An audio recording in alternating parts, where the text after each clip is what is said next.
Hi, it's me. It's been a while since I've checked in, so I thought I would check in. And I wanted to talk about three things, basically. The first thing is the quiz that's coming up, Quiz 3. And I know I need to rename that now that I'm using the chapter quizzes as well. But in terms of how we prepare for Quiz 3, and I say that as if I have to take it. By the way, I would do very well if I did, since I wrote it. Or selected the questions, I should say.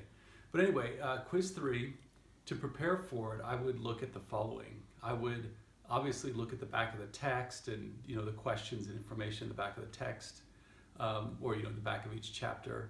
I would look at the flashcards for each chapter that are posted in the content modules. Also, if you look at the content, at the very beginning of each module, I have a unit overview, and it has some study questions in that. So I would go over the study questions. And also, again, those extra credit quizzes, I didn't offer them just for extra credit, but I also thought they would help you prepare for this bigger quiz. So 4 things, right? Information in the back of each chapter, flashcards, extra credit quizzes, and what's the 4th thing? Do you remember? Okay. No. I'm being laughed at, and I have a dog staring at me like he doesn't know what I'm talking about. And he probably doesn't. So what is the 4th thing? I know.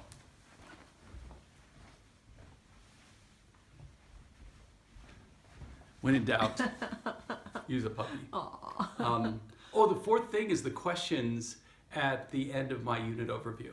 So anyway, look at the cute puppy.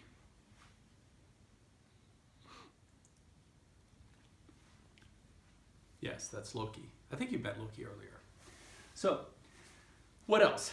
2 things. One, some of you wrote about the Electoral College, and I would be very specific about this because, yes, technically the Electoral College votes for the president, but realize that the makeup of the Electoral College is determined by popular vote.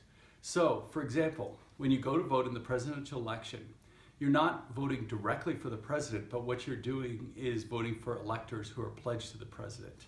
So, if those electors then, and generally this is what happens, almost invariably what happens is those electors vote for the people they're pledged to, either because the law says they have to, or because they're generally picked by the political party that supports them, so obviously they're going to be pretty diehard supporters of their party. Now, some people have brought up the problem of what's called the faithless elector. What happens if someone in the Electoral College decides they're not going to vote the way their state says they have to vote? Some states have laws against that, but the constitutionality of those laws, to my knowledge, have not been tested. So it's an interesting hypothetical problem that has not had any impact on any of our presidential elections, at least since they started determining electoral votes by popular election. So basically, again, you have to win a majority of the electoral votes to be elected president. Each state, whoever wins the popular vote gets all of that state's electoral votes. In Colorado, we have 9 electoral votes, and so even if, the Democratic candidate, whoever that may be, wins by 1 vote, they get all 9 electoral votes, okay? And some of you pointed out that if it were allocated more proportionally, it might be more fair, because as many of you remember, in 2000, Al Gore won the popular vote but lost the electoral vote, which is how a function really of how the votes are distributed more than it is the Electoral College voting differently than the public. Okay, and finally I wanted to say something about a contested convention because that's been in the news a lot, and it's kind of interesting. Excuse me. Political conventions many years ago were basically meetings of party bosses, and those party bosses would then get together and choose who they would want the president to be. And they were looking for somebody who obviously would serve their interests in many cases, but also somebody who was electable. Now, in the modern era, over time, what's happened is they've instituted primaries and caucuses, and those primaries and caucuses have determined who the delegates are going to be. And in most cases, I think the last contested convention was, come on, Loki. Loki doesn't like the fact that I'm not paying attention to him, so he's hitting a bell on the door. Anyway, where was I?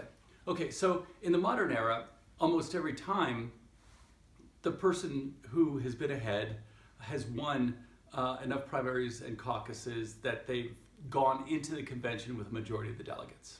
Okay, and those delegates have to vote the way they're pledged to on the first ballot. So, with the exception of the Democratic superdelegates, which is a whole different issue. Superdelegates are unpledged, and if they pledge, it's just their choice. They don't have to pledge to anyone. All right, so what happens though, in this particular case, when we're looking at the Republican Party, if nobody gets a majority of the votes on the first ballot, then the delegates can vote for whoever they want to, okay? And in the past, this was not that uncommon, where you would go ballot after ballot after ballot. And I think the last time this happened was in 1952. It was Adlai Stevenson, Estes Kefauver, and I can't remember who the third person was, Curley.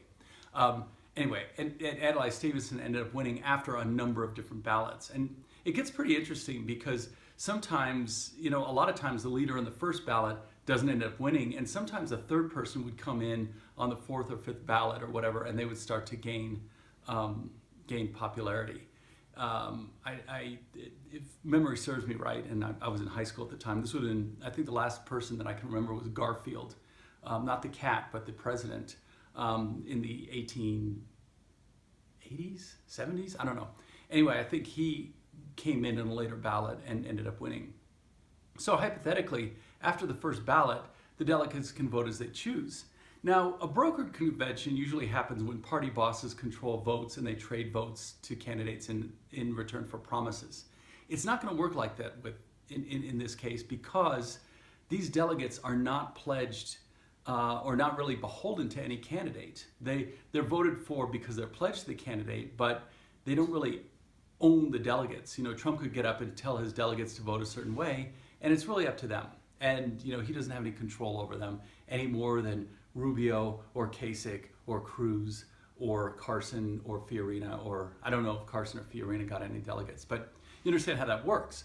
So if nobody has delegates on the first ballot, then they continue voting until somebody gets a majority. And so that's the scenario people are talking about.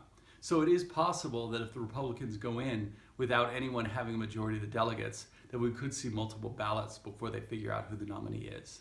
So anyway, I hope that clarifies that point. But since this week or this past week we've been talking about presidential elections, I thought I would bring up the point about the Electoral College and the process for selecting nominees. And so good luck on the quiz. And next week we go to Congress, which is going to be really interesting. So I'll talk to you soon.